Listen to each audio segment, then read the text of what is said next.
Muy bien. En el nombre del Padre, y del Hijo, y del Espíritu Santo. Amén. Te damos gracias, Padre Celestial, por esta tarde lluviosa que nos regalas, por la cual nos permites también que la tierra siga produciendo los frutos que necesitamos para vivir, para alabarte, para servirte. Nos ponemos en tus manos agradecidos por el don de la fe y ponemos en tus manos también nuestros proyectos, sobre todo pastorales.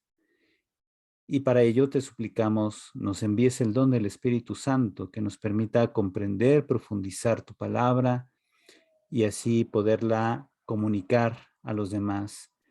Que a través de nuestros trabajos podamos nosotros animar las pastorales de nuestras comunidades parroquiales desde la Sagrada Escritura, para que así todos desarrollemos una espiritualidad con fundamentación bíblica que haga de nosotros mejores discípulos y misioneros de tu Hijo Jesucristo, el cual vive y reina por los siglos de los siglos. Amén.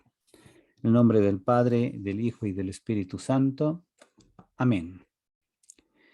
Perfecto, pues muy bien. Pues me da mucho gusto que estén aquí ya conectados. Comparto en pantalla entonces el tema de lo que vamos a estar hablando hoy. Y hablamos un poco ahí sobre el tema de la inspiración. Y ahora, pues simplemente del plano que les había puesto de este pequeño cuadro sinóptico, voy a hacer énfasis el último de las columnas que corresponde a la enseñanza del Concilio Vaticano II. Como a partir del Concilio Vaticano II en la Constitución Dei Verbum, se nos va recordando que en materia de inspiración se toma a Dios como autor, como causa y origen de la inspiración misma. Y esta categoría instrumental relativa al agiógrafo ahora va a ser vista desde una perspectiva más integral. Se considera que cada agiógrafo, es decir, cada autor humano inspirado por el Espíritu Santo, es también verdadero autor, debido a que a nivel literario va a emplear o va a encarnar, como se dice este principio de encarnación, va a encarnar el mensaje de Dios en lenguaje concreto humano que se expresa en géneros literarios, en formas literarias. Ya ustedes en el canal pueden ver precisamente ahí videos que yo tengo ahí sobre formas literarias, para que ustedes vayan viendo la diversidad de formas de expresión que tuvieron los autores humanos para expresar el mensaje de salvación, y que de parte nuestra como lectores e intérpretes de la Sagrada Escritura debemos tener estos conocimientos elementales para que no hagamos que la Biblia diga lo que está en nuestra mente, sino que nosotros hemos de educarnos tanto en literatura como en historia y como en teología, para hacer una recta interpretación de la Escritura en el seno de la Iglesia. Toda interpretación tiene que hacerse en un contexto eclesial, porque somos Iglesia. La Iglesia ha recibido de Dios la Sagrada Escritura a través de los diversos autores humanos inspirados por Dios, a través de tradiciones de recepción, de divulgación de la Escritura, porque la Biblia no bajó del cielo, sino que se elaboró en este mundo por gente inspirada por Dios y se extendió y se divulgó a través de gente de fe de diversas comunidades, tanto judías como cristianas, que llevaron a la traducción, digamos, de lo que tenemos hoy en nuestras Biblias. Nuestras Biblias son el resultado de un larguísimo proceso bimilenario, al menos desde el enfoque cristiano, o sea, del Nuevo Testamento, y de más milenios que abarca el Antiguo Testamento. Podríamos hablar que incluso la Biblia tiene más o menos Se llevó prácticamente 1200 años en su redacción y de ahí para acá todo ha sido traducción y divulgación del texto sagrado y que se ha tratado de extender a todas las naciones su alcance, respetando pues siempre el mensaje original. Entonces, el Espíritu Santo, que es origen y realizador de la escritura, no dicta a los agiógrafos lo que habrían de escribir, sino que más bien eleva las facultades intelectuales y volitivas, es decir, entendimiento y voluntad de los agiógrafos, para que puedan ellos plasmar por escrito el mensaje que Dios quiere comunicar, aún valiéndose de formas literarias que ya no se emplean en la actualidad. Ajá. Cuando uno agarra una novela, un cuento de autores modernos, de autores actuales, nos damos cuenta que son otras estrategias de redacción las que se usan y que también en el caso del periodismo, el periodismo es un género literario relativamente moderno. No existía el periodismo en la antigüedad y los evangelistas no eran periodistas tampoco. Utilizaron formas de expresión que eran más adecuadas a su época y que ellos consideraron las más idóneas de entre todos los recursos con los que ellos contaban. Utilizaron esas formas literarias que eran más adecuadas, más idóneas para transmitir el mensaje de salvación. Por eso bien se dice que la Biblia contiene palabra de Dios en lenguaje humano.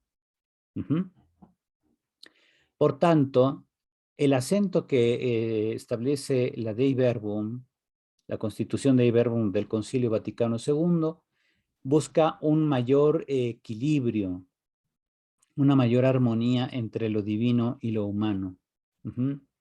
Entonces, en la inspiración, Dios busca que se consigne por escrito la revelación de Dios con su debida verdad y fuerza salvífica para bien de los lectores. Ese bien es la salvación. Ya habíamos hablado entonces de estos elementos de la Sagrada Escritura que tenían precisamente una finalidad, que es nuestra salvación. Y entonces la verdad bíblica, la verdad que contienen las Sagradas Escrituras es la verdad en orden a nuestra salvación. Es una verdad que se nos viene a través de un mensaje que está, digamos, revestido del lenguaje humano.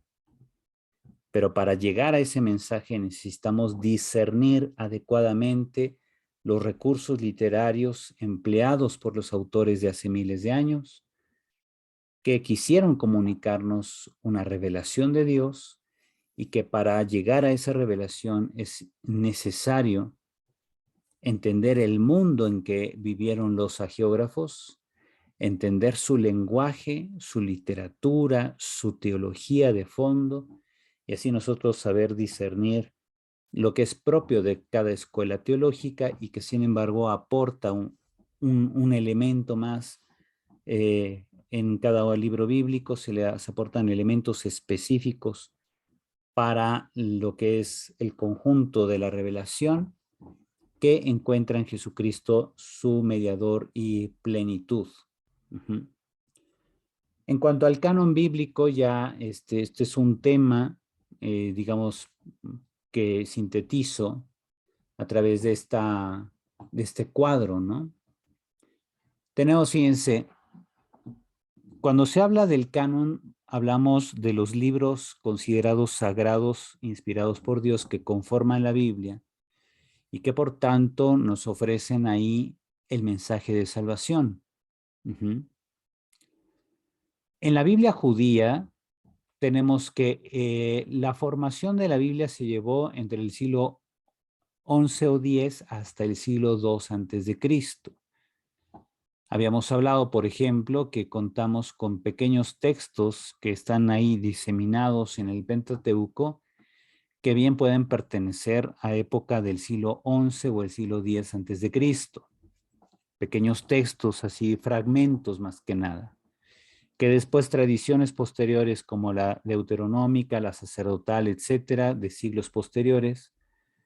Estas tradiciones hebreas, todavía antes de la aparición del judaísmo, ya habían recopilado estas tradiciones orales, fragmentos orales, que las incorporaron a textos ya elaborados, ¿no?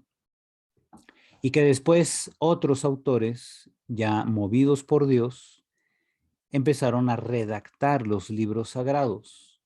Por ejemplo, el libro del Éxodo es mucho más antiguo que el libro del Génesis. El libro del Éxodo contiene muchos elementos que son ya propiamente teología del siglo VIII y VII antes de Cristo, mientras que el libro del Génesis es claramente del siglo VI antes de Cristo. A pesar de que el Génesis hoy en día está al principio de la Biblia, en su origen, al momento de ser redactados, el Éxodo fue redactado antes. Ya después se les dio la colocación que tenemos en la Sagrada Escritura. Ajá. Tenemos, por ejemplo, que tenemos la ley, profetas y escritos, que son los tres elementos de la Biblia hebrea, la Tanaj, ¿se acuerdan? Torah, Nevi'im y Ketuvim, que fueron elaborados de manera procesual. Se empezó siempre con tradiciones orales que después se fueron plasmando en colecciones de escritos que lograron ya una estabilidad. Tenemos aquí, dice, la ley, o sea, la parte del Pentateuco, logró estabilidad en torno al siglo V al IV antes de Cristo, es decir, ya su configuración final. Los profetas alcanzaron una casi estabilidad en torno al siglo II antes de Cristo. Los escritos, los llamados Ketuvim, que son Salmos, el libro de Job, los libros sapienciales, etcétera, pues son colecciones muy diversas que se extienden a lo largo de varios siglos, hasta que finalmente, fíjense, ya por el año 135, no, antes, perdón, entre el 95 y el 115, que se desarrolló el llamado Concilio de Yamnia, o Consejo de Yamnia, que fueron varias reuniones a lo largo de 20 años, determinaron considerar sagrados algunos libros, por ejemplo, el libro de Siráside. Reconocieron también que el libro del Cantar de los Cantares debía ser respetado y tratado como una obra inspirada por Dios, y que se pedía ahí a los jóvenes que no utilizaran textos del Cantar de los Cantares para andar enamorando chamacas, ¿no? Eso se determinó en el concilio de Yamnia, un concilio judío, no era cristiano, ¿verdad? También vemos entonces, el cristianismo recibe del judaísmo lo que hoy llamamos Antiguo Testamento, que para los judíos era la escritura o palabra de Dios. Aparece aquí al centro de la pantalla arriba, dice contra Marción, dice un versus Marción del siglo II de la era cristiana. ¿Quién fue Marción? Ya les había dicho, Marción había sido un sacerdote cristiano que consideró que el Antiguo Testamento mostraba un Dios castigador, un Dios perverso, un Dios que se gozaba en las masacres realizadas por diversos hebreos de la antigüedad, un Dios que se gozó, por ejemplo, en la destrucción de Sodoma y Gomorra, que es el texto de la primera lectura de mañana, de este domingo, perdón. Tenemos también la idea de un Dios que castiga con destrucción a los egipcios, con la muerte de sus primogénitos, etcétera. Mientras que el Dios del Nuevo Testamento, decía Marción, es un Dios de misericordia y de paz, el Dios de Jesucristo. Y Marción propuso pues que el Antiguo Testamento se quemara, ¿verdad? Decía, no, el Dios del Antiguo Testamento es un Dios desconocido, falso o bien un Dios maligno. Y en cambio el Dios del Nuevo Testamento es un Dios de bondad, un Dios que hay que aceptar. Entonces, esta idea del Dios malo, pues la iglesia dijo, pues Marción, como que tú estás más bien loco. No es que el Antiguo Testamento sea malo, es que más bien tú no lo entiendes, tú no lo sabes interpretar y por eso, pues mejor consideramos que tu enseñanza es herética. Y así surgió el concepto del marcionismo como una herejía cristiana antigua.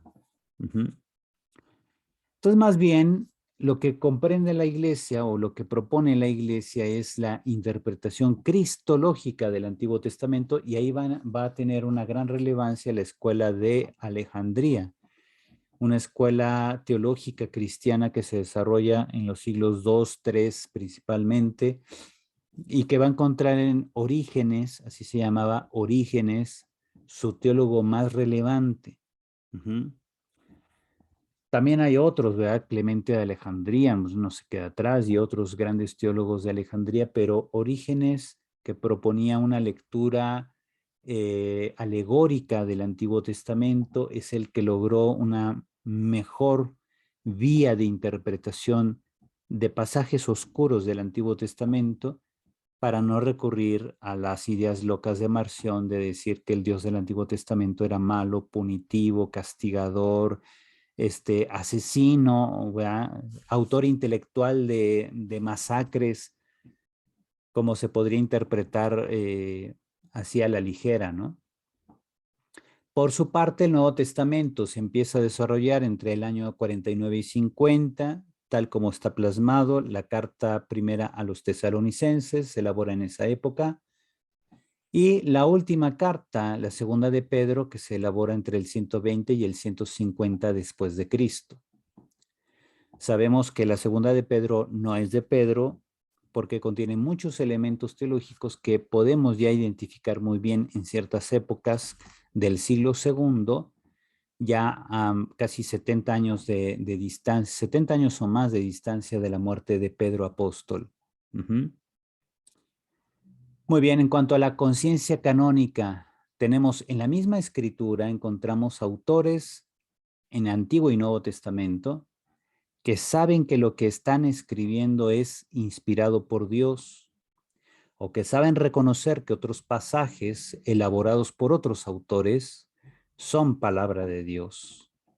Y así en estos recuadros pequeños aparece, por ejemplo, el segundo libro de los Macabeos 15:9, también en el capítulo 2 de segundo Macabeos 13 y 14, Daniel 9:2, primer libro de Macabeos 1, 56 al 57, el prólogo del traductor griego del Siráside, la lectura de la ley y los profetas en la sinagoga, el mandato de escribir a Moisés y los profetas, la lectura de la ley en la escritura, todas estas son referencias que dentro de la misma Biblia nos muestran que los agiógrafos, los hombres inspirados por Dios, reconocían como sagradas, inspiradas y canónicas las enseñanzas de estos libros. La misma Biblia lo dice, ¿no? En el Nuevo Testamento tenemos expresiones que reflejan que los autores del Nuevo Testamento eran conscientes de que lo que leían del Antiguo Testamento era inspirado por Dios. Cuando se hablan, por ejemplo, en labios de Cristo, la ley y los profetas enseñan tal cosa, ¿verdad? O está escrito, ¿verdad? Amarás a tu padre y a tu madre, amarás a Dios sobre todas las cosas. En esos diálogos, discursos de Jesús con los doctores de la ley que hacen referencia al Antiguo Testamento, siempre dicen, está escrito esto, ¿verdad? ¿Qué lees? Pregunta Felipe al eunuco de la reina de Candaces, la reina de Etiopía, que le dice, ¿qué estás leyendo? Dice, pues aquí que el libro del profeta Isaías, pero pues no lo entiendo. Y bueno, entonces, ¿por qué está leyendo eso? Porque el eunuco, que era digamos, un simpatizante del judaísmo en el primer siglo del cristianismo, siente atracción por la fe judía y compró un rollo de Isaías allá en Jerusalén y mientras iba de regreso a su tierra, a Etiopía, iba leyéndolo, pero no lo entendía. ¿Por qué lo compró? Porque sabía que era un libro sagrado. Y entonces aquí el tema de la canonicidad nos dice cómo ya en época de los apóstoles había plena conciencia de que ciertas obras eran inspiradas por Dios. Y así se proponía incluso a los simpatizantes del judaísmo que leyeran textos considerados sagrados. También, por ejemplo, en el Evangelio de Mateo, capítulos 1 y 2, tenemos 5 veces se menciona la expresión para que se cumpliera la escritura que decía. Esos son los relatos de la infancia de Jesús, ¿se acuerdan? Entonces, durante 5 veces se mencionan textos del Antiguo Testamento que se cumplen en cierto acontecimiento relativo a la infancia de Jesús. También una expresión de Jesús, la escritura no puede fallar. Una escritura, una referencia que Jesús dice, ¿verdad? Cuando habla del cumplimiento de una profecía relativa al rey David y a su descendiente que sería el Mesías, una relectura que Jesús hace del Salmo 110 y dice, y la escritura no puede fallar. Si Dios llamó hijos, si Dios llama dioses a los que leen la escritura y la escritura no puede fallar, ¿verdad? Y va haciendo pues ahí una interpretación no muy común de un pasaje de un salmo del Antiguo Testamento, pero es una forma que Jesús aplica para defenderse de acusaciones. Llaman sagradas escrituras a esos escritos que se elaboraron siglos antes de Cristo, y esto es común tanto en labios de Jesús como en labios de los evangelistas y de los evangelizadores cristianos. También a su vez tenemos pasajes del Nuevo Testamento donde se aplica estos principios. Por ejemplo, en 1 Tesalonicenses 5:27 se hace referencia al Antiguo Testamento como libros sagrados. Lo mismo en 2 Tesalonicenses 3:14, en Apocalipsis 22:18-19, casi al final del libro, de que no se debe añadir ni quitar cosas a la escritura. Tenemos Colosenses 4:16, la segunda carta de Pedro 3:14-16, que hace referencia a los escritos de San Pablo. Y es una referencia extraña porque es la primera vez que encontramos una obra del Nuevo Testamento que considera las cartas de Pablo como inspiradas por Dios. Y esto era algo muy común en torno al 150 de la era cristiana. Por eso se cree, entre otras razones, entre otros pasajes de la segunda de Pedro, de ahí se cree que esta carta es de esa época, de entre el 130 al 150, porque es en torno al 150 que ya las comunidades cristianas en general consideran las cartas de Pablo como inspiradas por Dios y las leen en su conjunto, les llaman las cartas de Pablo. También tenemos la lectura litúrgica de los evangelios que está testimoniada en el siglo II, sobre todo, por ejemplo, en Antioquía de Siria. Digo Antioquía de Siria porque hay otra Antioquía en Turquía, en la actual Turquía. Entonces, en Antioquía de Siria tenemos testimonios como de Ignacio de Antioquía, la Didaché y otras obras de esas regiones de Siria que hacen referencia a los textos de los evangelios leídos en un contexto litúrgico. De hecho, en la Didaché encontramos el texto del Padre Nuestro completo, idéntico a como aparece en el Evangelio de San Mateo, lo que muestra que la Didaché, que es una obra de carácter litúrgico, recoge el Padre Nuestro de Mateo, como lo leemos como lo recitamos en cada misa, ¿verdad? Se hace en referencia a la Didaché. Este texto fue el primer libro litúrgico que incorporó el Padre Nuestro íntegro, como está en el Evangelio de Mateo, y lo propone para su comunidad de fe. Probablemente otras comunidades ya lo tenían también elaborado, pero de todos esos solamente nos conservamos Hoy ha llegado hasta nosotros la Didache. También se habla aquí del fragmento muratoriano, que es una obra que puede oscilar entre el siglo II o IV. Ha habido mucha discusión al respecto. La mayoría de especialistas considera que el fragmento muratoriano es del siglo IV. Es una pequeña obra que nos presenta el orden de los libros del Nuevo Testamento y que, sin embargo, pues va siendo la referencia que estos libros no solamente reflejan la vida de Jesús, sino que además son palabra de Dios. Sobre el uso, tenemos que ha habido variabilidad de uso de los textos del Antiguo Testamento dentro del contexto judío. Por ejemplo, fariseos, saduceos, los hombres de Qumrán, los judíos de Alejandría y los judíos, o bien los samaritanos, que no son judíos, sino son otra comunidad, otra etnia, daban un uso muy diferente al Antiguo Testamento. Sabemos por los evangelios, por ejemplo, que fariseos y saduceos continuamente discutían entre ellos sobre algunos temas como la existencia de ángeles y demonios, sobre la resurrección de los muertos. Los fariseos aplauden a Jesús cuando él calla a los saduceos diciéndoles que todos resucitarán en el último día. ¿Se acuerdan de ese pasaje que los saduceos le ponen una trampa a Jesús y él les responde cuando le plantean a él de una mujer que se casó con 7 maridos a lo largo de su vida y Jesús responde, bueno, pues cuando sea la resurrección no habrá necesidad de que ella sea esposa de ninguno de los 7 porque todos serán como ángeles de Dios. Y los fariseos, emocionados prácticamente le aplauden a Jesús. Pero Jesús no era fariseo, ¿verdad?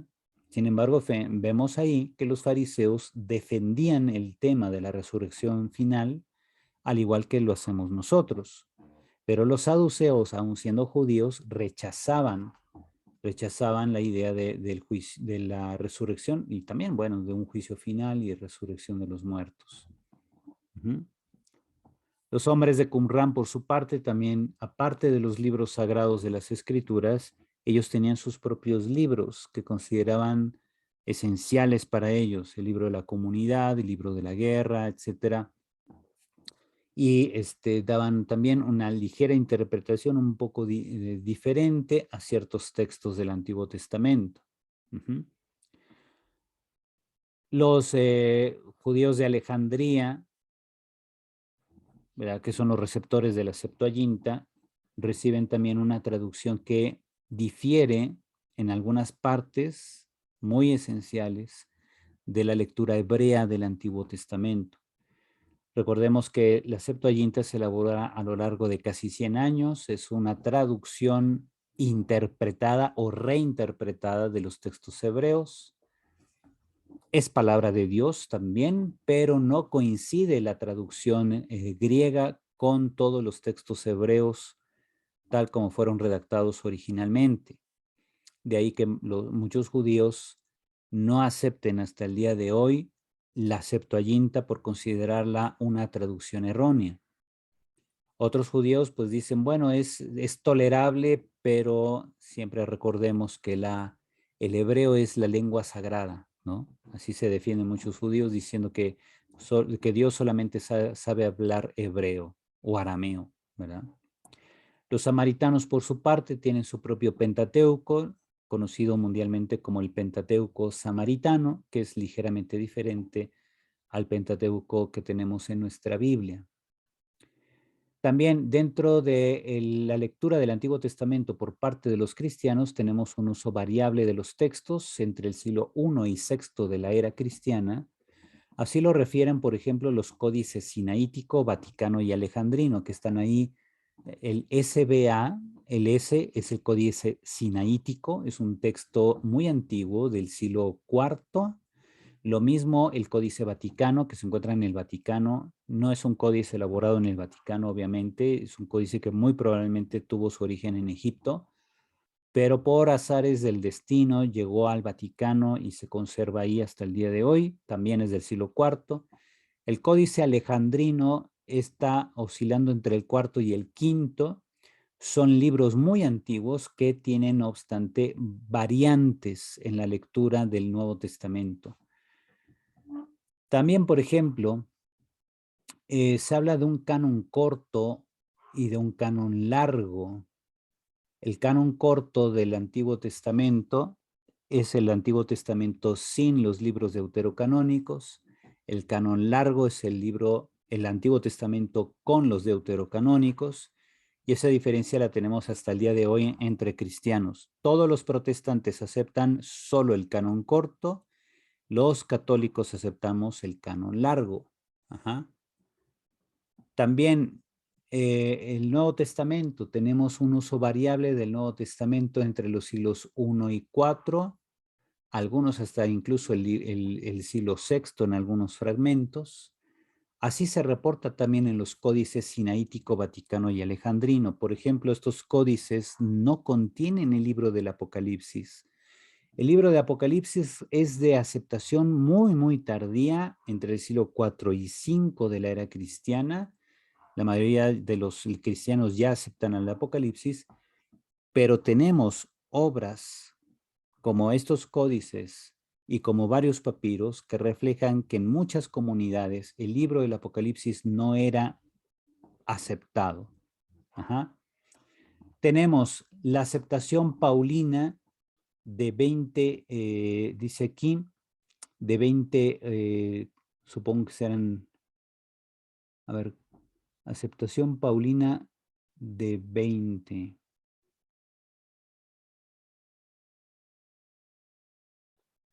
Pues será, sí, ya me acordé. Tenemos en la Biblia, recordemos, son 27 libros, ¿no? Son 27 libros que conforman el Nuevo Testamento. De esos 27, 20 son considerados de influencia paulina. Ajá. Entonces, en las comunidades paulinas se aceptan 20 libros. Cuando uno estudia los orígenes del cristianismo entre el siglo I y II, se da uno cuenta de que hay diversas comunidades cristianas que aceptan unos libros y otros aceptan otros, y otros aceptan todos. Por ejemplo, aquí viene, hay ciertas dudas en 7 libros, pero no todos. Por ejemplo, la carta a los Hebreos, la carta de Santiago, la segunda de Pedro, la segunda y tercera de Juan, la carta de Judas y el libro de Apocalipsis no eran libros comúnmente aceptados en las comunidades paulinas. ¿Por qué? Porque no coincidían del todo con la obra de Pablo. Sin embargo, por ejemplo, ahí el primero, la carta a los Hebreos, sí fue considerada por la mayoría de los teólogos como una obra paulina, pero en época tardía. Estoy hablando aquí, por ejemplo, del siglo III, IV en adelante. Pero gente como Orígenes era muy abusado. Él decía, la carta a los Hebreos contiene temas paulinos, pero no es su estilo de expresarse.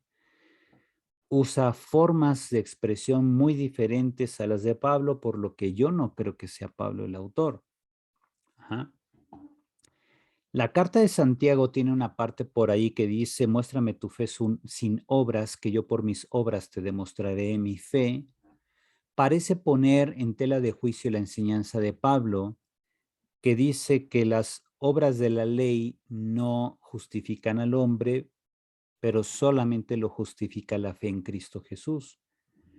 Entonces, mientras que Pablo dice que las obras no salvan, no justifican, sino solo la fe, el autor de la carta de Santiago dice que las obras muestran la verdadera fe, que no basta creer en Cristo para salvarse, sino que requieres obras que reflejen esa creencia. Muéstrame tu fe sin obras, que es una fe muerta, que yo por mis obras te demostraré mi fe, dice el autor de la carta de Santiago. Entonces, parecía haber un conflicto entre Pablo y Santiago en los contenidos de estos escritos, pero ese conflicto se supera de manera muy sencilla.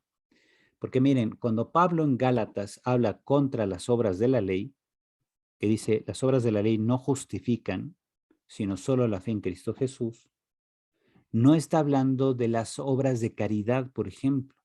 Está hablando de las obras establecidas por los judíos como obligatorias, como mandamientos, que no son solo 10 mandamientos, son más de 600 mandamientos los que encontramos en el Pentateuco, y que los judíos más radicales trataban de vivir a pleno.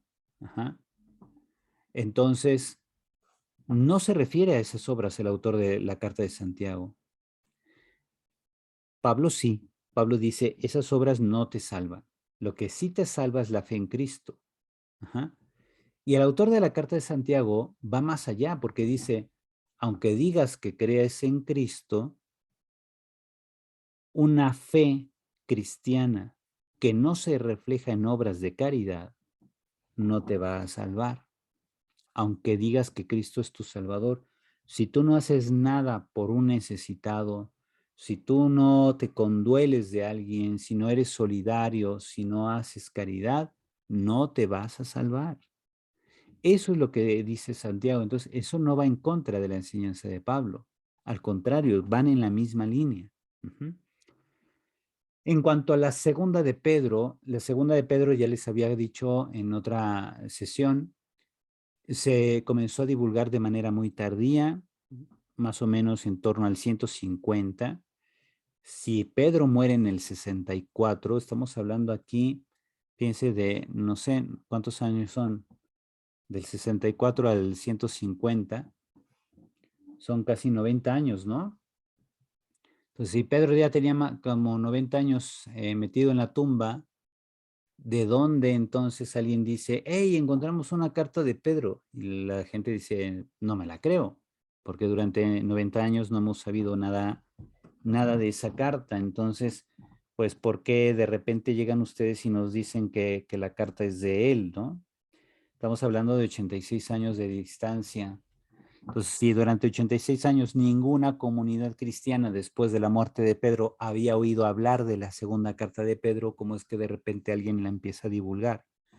Entonces la gente pues sospechó y por eso la carta tardó mucho tiempo en ser admitida, en ser aceptada. Las cartas segunda y tercera de Juan presentan una teología más juánica que paulina. No coinciden en muchos elementos Juan y Pablo, pero tampoco es que sean contradictorios. La carta de Judas, por su parte, presenta también un elemento curioso.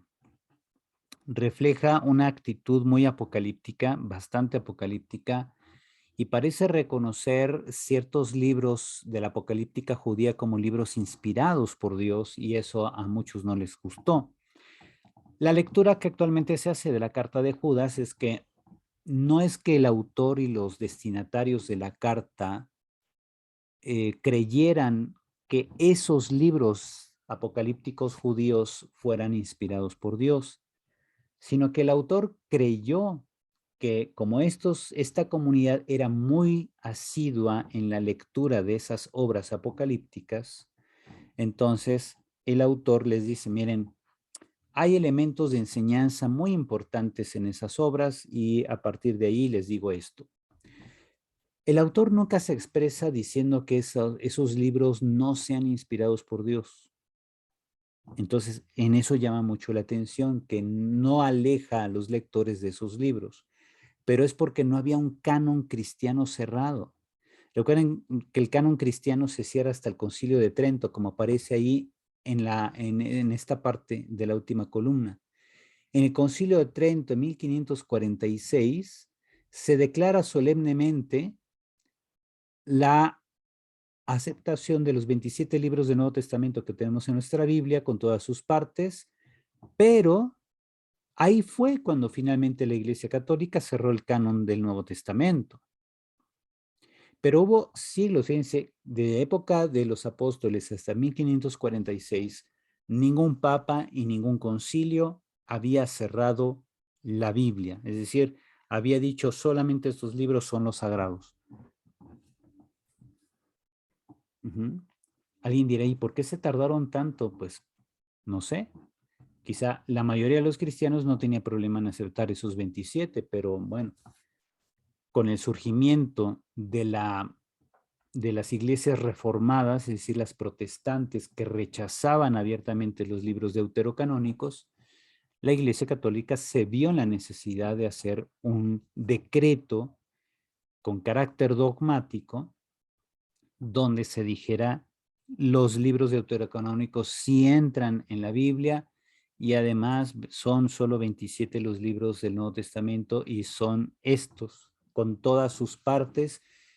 Y ante problemas como el generado por la carta de Judas y la segunda de Pedro, que también hace referencia a libros de apocalíptica judía que no están en la Biblia, pues que deben ser interpretados como simplemente que esos autores de Judas y segunda de Pedro lo que hicieron fue valerse de una literatura muy aceptada en la comunidad para tomar de ahí enseñanzas específicas para lograr una mayor cohesión de los miembros de la comunidad lectora y para lograr también una actitud más prudente de cara a la forma como Dios realizaba su obra de salvación, nada más.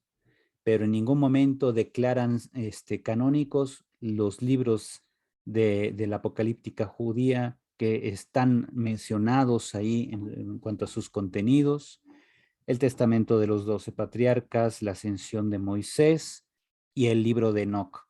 Son los libros que son referidos en estas dos obras, la carta de Judas y segunda de Pedro, que suscitaron muchas complicaciones en mucha gente que dijeron, pero pues si esos libros no lo aceptan los judíos, ¿por qué nosotros sí? No, pues no es que nosotros los aceptemos, tampoco los aceptamos nosotros. Simplemente eran libros que eran muy valorados por esas comunidades cristianas y que los autores de Judas y segunda de Pedro creyeron conveniente utilizar ciertos pasajes de esos libros para dar una enseñanza moral y doctrinal a los destinatarios de sus cartas. Pero eso no significa que esos libros referidos deban ser considerados inspirados por Dios. ¿Ok?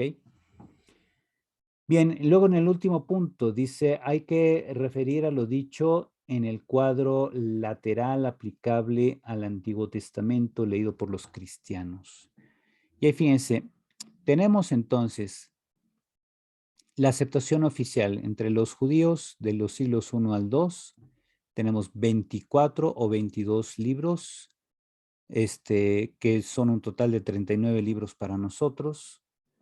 Concilio de Trento, en el decreto del 8 de abril de 1546, declara solemnemente y universal los libros, los llamados 46 libros, 45, 46. ¿Por qué ponen dos números? Porque muchos consideran que el libro de Baruch viene siendo la segunda parte del libro de Jeremías, porque Baruch había sido el secretario de Jeremías. Y entonces algunos consideraban a Baruch parte de Jeremías y otros lo tienen separado. En cuanto a las rectificaciones, dice, no es que haya dos cánones en el judaísmo, sino más bien usos variables. No había un canon fijado, por ejemplo, ni por Esdras, ni por la Gran Sinagoga, ni por el concilio de Jamnia o Yamnia, que se desarrolla en el siglo I y apenas empezando el siglo II. No todos los deuterocanónicos están escritos en griego y su composición llega al siglo I, dice al siglo I antes de Cristo o después de Cristo. Sabemos, por ejemplo, que el libro de la sabiduría, que al parecer se escribe originalmente en hebreo y después se traduce al griego, que aparece en nuestras Biblias cristianas, porque es uno de los libros deuterocanónicos. El libro de la sabiduría se elabora más o menos en el 50 antes de Cristo. Y quizá algunos pasajes fueron agregados en época cristiana, pero pues está sometido a mucha discusión eso. Tenemos, por ejemplo,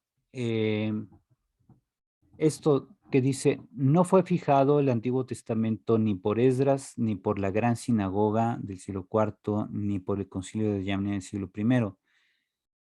Tal parece, aunque no venga aquí en el cuadro, que la determinación de cerrar el canon entre los judíos se dio más bien en torno al 135, poquito después de la invasión de los romanos a Jerusalén con el emperador Adriano. Porque cuando Adriano llegó y conquistó Jerusalén y le cambió el nombre a la ciudad y se llamó durante siglos, se llamó Aelia Capitolina, era el nombre de Jerusalén. Cuando Adriano hizo eso, expulsó a todos los judíos de Jerusalén y de ahí no volvieron hasta el siglo XX, hasta el siglo pasado. ¿Sí? Pero cuando vino la expulsión, los rabinos judíos expulsados consideraron conveniente determinar de una vez qué libros iban a ser considerados sagrados y canónicos por todos los judíos dispersos en el mundo, y es cuando tal parece que hacen el cierre del canon. No tenemos documentos que lo confirmen, pero sí tenemos que hay una tendencia muy clara dentro del judaísmo que se refleja en la época de la Gran Sinagoga, pero también ya antes, por ejemplo, en época patrística, que empieza desde el siglo II prácticamente, la época patrística, hay ciertas referencias de judíos que tienen una cierta noción de qué libros deben ser considerados sagrados por ellos.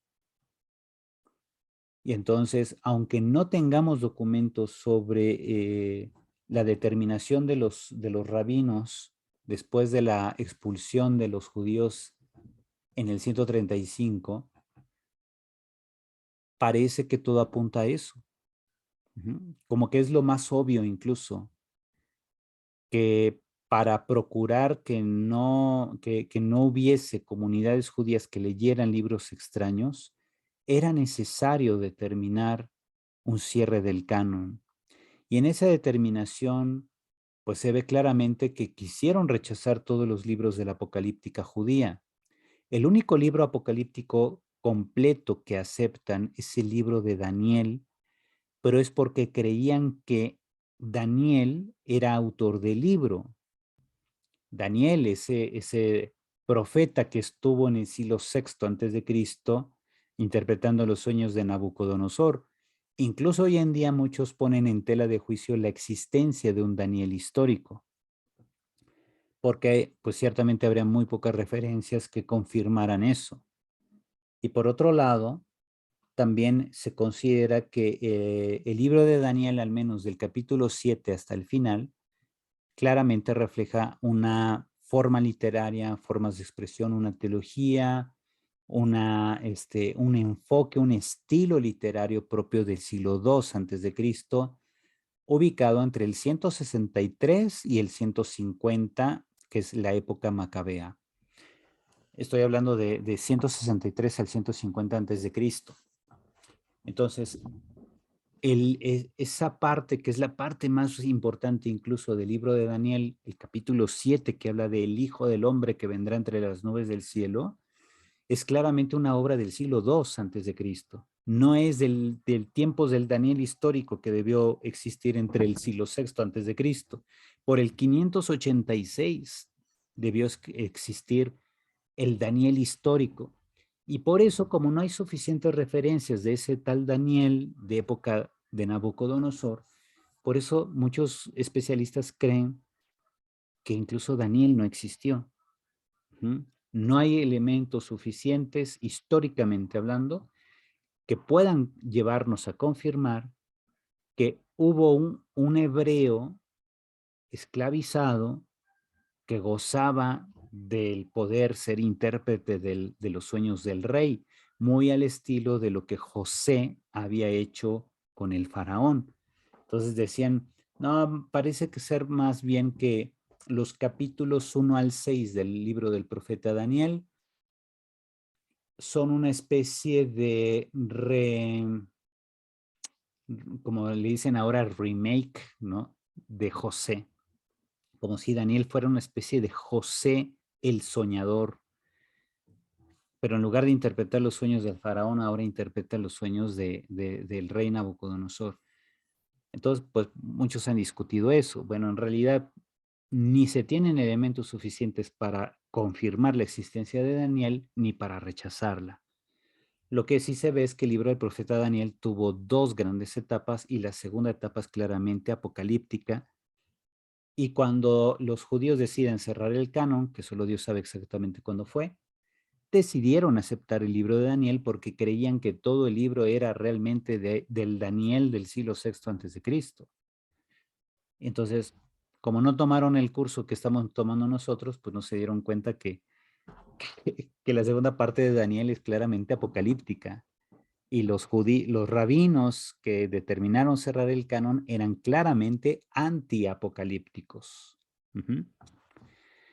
Muy bien, sobre la lectura de los cristianos que hacían del Antiguo Testamento, tenemos unas notas. No hay un rechazo total de Lutero de los libros deuterocanónicos, contrario a lo que muchos protestantes creen hasta el día de hoy. En realidad, Lutero valoraba algunos de los libros y consideraba que probablemente sí, algunos sí estaban inspirados por Dios.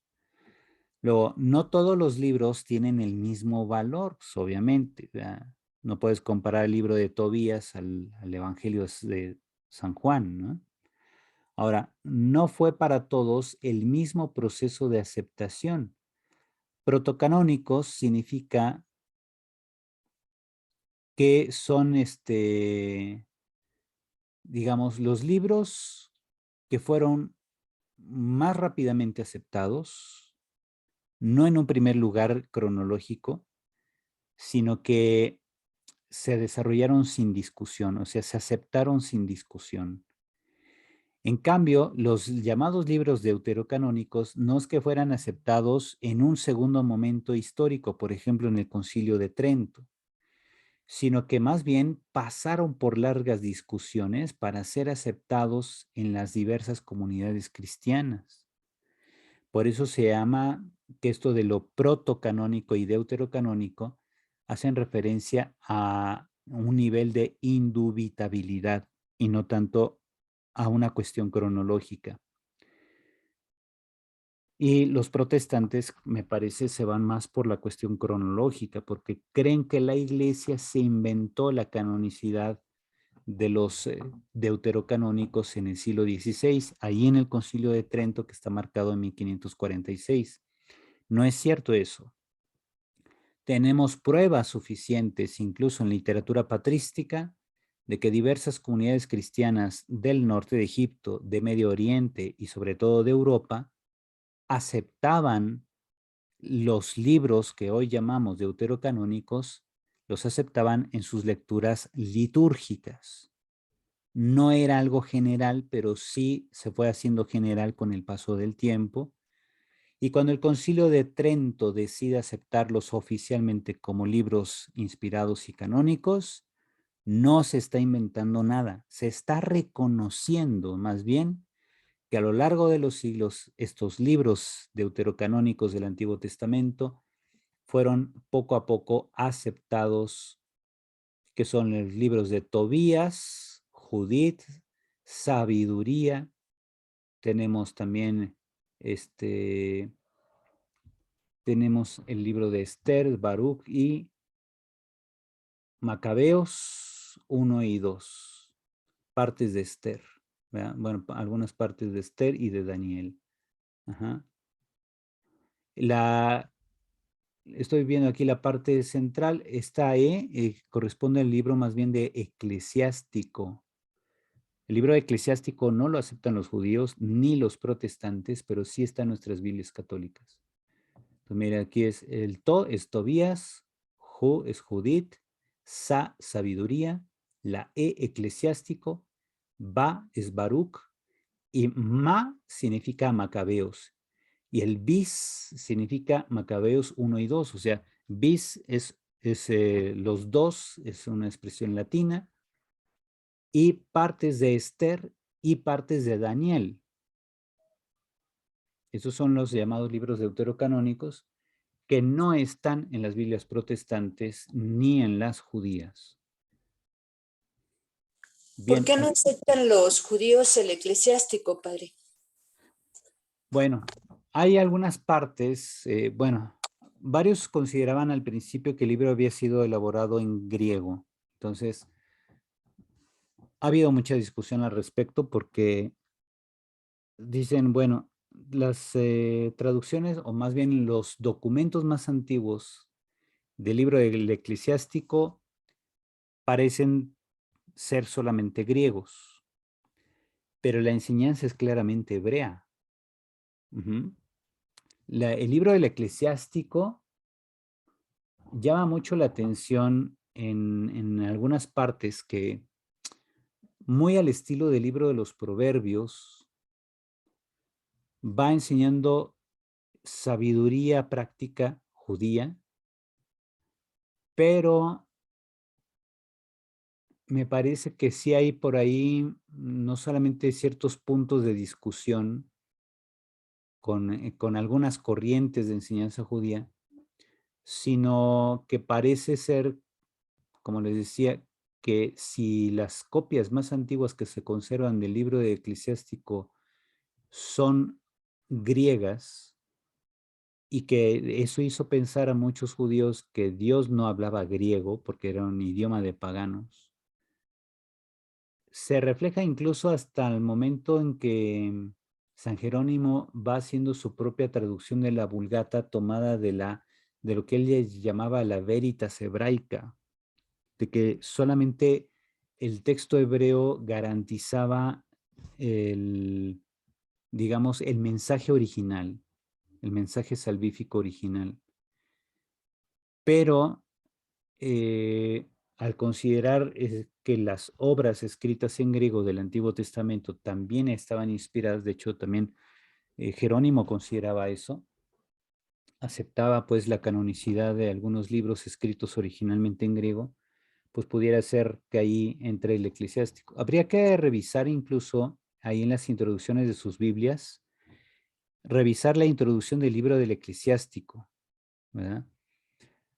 Porque yo aquí no tengo, bueno, tengo un comentario bíblico, pero tendría que revisarlo a ver si vienen ahí discusiones históricas sobre por qué los judíos no lo aceptan. Ajá.